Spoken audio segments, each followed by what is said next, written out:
How to fix the Roblox error code 278 in Roblox. Hey there, welcome back to our channel. So are you getting error code 278 while playing Roblox on your computer? Don't worry, in this video I'll show you how you can fix the error code 278. So now let's get started. So first of all, you need to go ahead and right click on the Roblox player icon, tap on more and then tap on open file location. Now once you find the Roblox player, right click on it and select properties.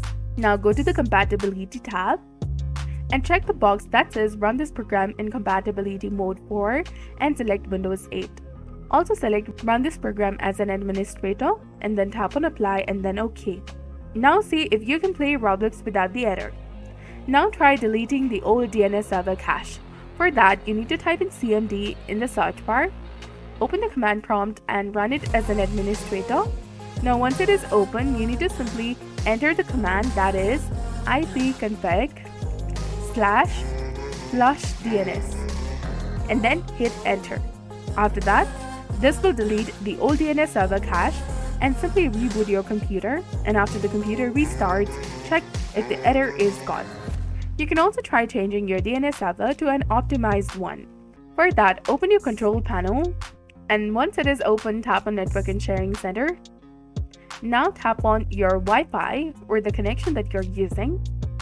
Go to its properties, give administrative privileges.